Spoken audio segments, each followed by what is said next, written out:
Thank you, everybody, for coming to the Aaron Torres Podcast YouTube page. If you could do me a quick favor, see that little subscribe button at the bottom of your screen? Go ahead, click that subscribe button. Really does help our channel grow, our audience grow, and I really do appreciate it more than you know. So click that subscribe button. Appreciate your support. Now, here's the video that you came here for. All right, everybody, I am back. Gonna be back. Final segment of the show. So good to be back. Do want to go ahead and wrap a little bit of college hoops, okay? So want to get to some of the games on Monday and Tuesday. And in my opinion, there really only is one place to start when discussing those games. I've talked a lot about the Kentucky Wildcats here over the last couple days. Talked about, last Wednesday, we talked about the three teams I thought are a cut above everybody else: UConn, Kentucky, and Carolina. And then, of course, on Monday's show, we talked a lot about Big Z Mania, which, of course, came via Zvonimir Ivicic's debut last Saturday. So there's been a lot of good with Kentucky, but obviously, when it goes bad, we got to talk about them as well. And so what I would say about Kentucky is there really hasn't been a game all year outside of UNC Wilmington in early December where they simply haven't shown up. Now, they lost to Kansas in a shootout. They lost to Texas A&M in a game they easily could have won. But I would say that so far this season, for a young team, they have done a great job of showing up ready to play every single game. And on Tuesday night, that simply didn't happen. They went down to South Carolina, and I think they weren't ready. I also want to give credit to the South Carolina Gamecocks, who I thought had a perfect plan to beat them. And South Carolina pulls off the upset over Kentucky. Kentucky, of course, with the loss, falls to 14-4 overall. And so when I think about this game, let's talk about Kentucky. Should we be concerned, nervous, whatever?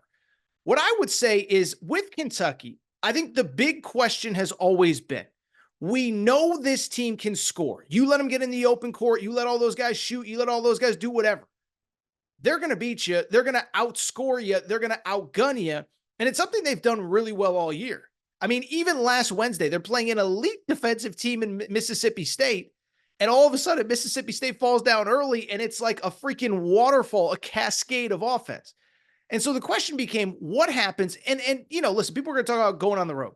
But to me, what happens when a team has a game plan to slow them down and truly sticks to it?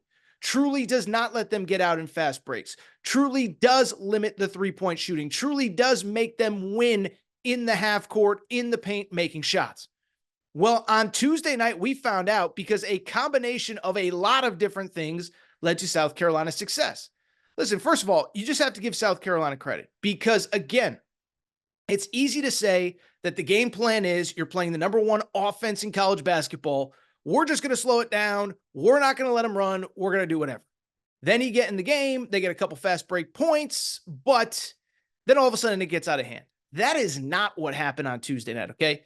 Kentucky all game long could not get into anything they wanted, and that is 100% credit to South Carolina's defense, Lamont Paris, and what he planned on going into this game. So I don't want it to sound like I'm making excuses for Kentucky because I'm not. Because from the beginning, the offense really wasn't clicking at all. Rob Dillingham carried them early. He was the only one making shots. Thought Trey Mitchell did a very good job, to his credit, kind of carrying things early in the second half. But then as the second half wore on, as they started to continue to struggle on offense, they continued to be unable to go on those patented 8-2 runs, 10-2 runs, 14-4 runs. All of a sudden, you could see the frustration mounting. Now, I will say, and again, this is not an excuse, just my personal opinion, I do think the way the game was refereed helped on top of South Carolina's defense. The bottom line is South Carolina did a very good job limiting what Kentucky does well. But the other thing is Kentucky is a team with a group of guards that can beat you off the dribble and finish at the rim. And so I just bring that up because when Kentucky, when they let a lot of the physicality get away at the rim, all of a sudden that put Kentucky in another bind. I mean, if you're used to driving at three dudes and getting a foul call, now you're not getting the foul call. It added to the frustration. And Kentucky was not good in the paint, not good at the rim. They couldn't get open looks at three. They couldn't get transition points. And all of a sudden, you sit there and say, the offense isn't really there. And so when I look at this game, like I know everybody wants to freak out, but I think to me, The only thing that I really was disappointed in more than anything, listen, you're going to have nights where the other team just comes out with a good game plan. Maybe the calls aren't going your way. Maybe you're on the road, whatever. The thing that disappointed me, though, was that when things didn't go this team's way in the second half, I did think they quit a little bit.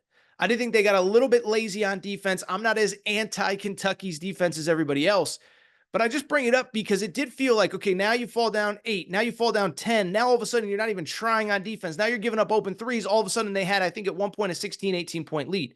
So that would be my big concern if I'm a Kentucky fan, is that when the offense struggled, when everything's not going right? And when we talk about this in football a lot, the idea of a team, they can get ahead. The Dallas Cowboys are like this. They get ahead, they're rolling, they feel good, they're running fake reverses, and Dak's handing it off behind his back and whatever. But then they're down 14-3 and they panic and freak out. I'm not saying Kentucky panicked and freaked out, but what I saw was a team that once things went bad, they didn't really fight. They kind of sort of quit. Part of that is South Carolina. Part of it is to Kentucky. Now the question becomes, how concerned should Kentucky fans be? And I'll be honest, I know this is going to sound controversial. I really don't think Kentucky fans should be that concerned overall with this loss. Because the bottom line, we're now, 18 games into the season? How many teams have actually done a good job of slowing down Kentucky? By the way, keep in mind, this is only the fourth true road game, Louisville, Florida, and Texas A&M. You're not going to play in many tougher road environments, but the combination of a road environment, a veteran team, Michi Johnson's been around forever, BJ Mack's been around forever. Those guys on South Carolina have been around forever. But the other thing is that there's a lot of teams that will say they want to slow you down, say they want to play in the half court, and then when it's time to do it, they can't, or they won't, or they're incapable, or they fall down and they get nervous. And so I'm not that worried. Remember, South Carolina came into this game with one of the slowest paces in all of college basketball, This is how they play. This is who they are. And because of it, it's why I'm not that worried yet if I'm a Kentucky fan. Now, this is clearly the blueprint, but it's easy to say you're going to do it versus actually doing it. And from South Carolina's perspective, they executed it perfectly. You know what this game reminded me of, honestly? Do you remember during the COVID NCAA tournament bubble when Gonzaga played UCLA? And all year long, everyone said, oh, we're going to slow down Gonzaga. We're not going to let them beat us in the full court. And then what ended up happening?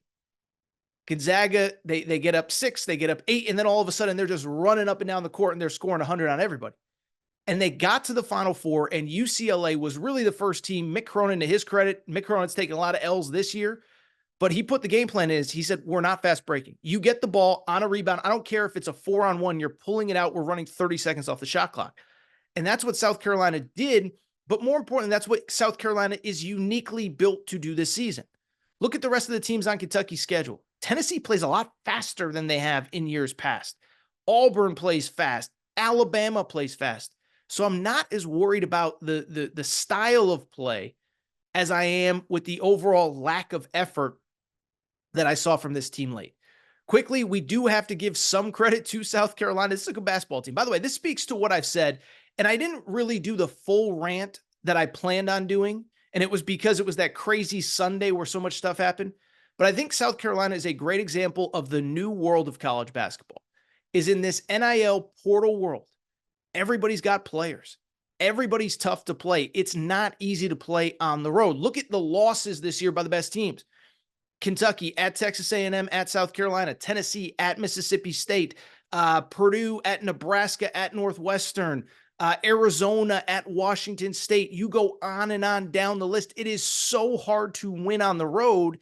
And I think South Carolina is a great example of, across college basketball, for years they were a laughingstock. But they got a really good coach in Lamont Paris. They got the right players, the right system, guys that have bought into that system, veterans who don't care about your draft stock, and I give them credit. So South Carolina, credit to them. That is a great win for their resume. The SEC is trending towards like eight teams in the NCAA tournament. It's hard for me to believe that South Carolina isn't one of them. For Kentucky, doesn't get any easier. I know Arkansas is not playing well, but now you got to go to Bud Walton Arena on Saturday. That's going to be a tough one. But credit to South Carolina, they were the better team and deserved to win.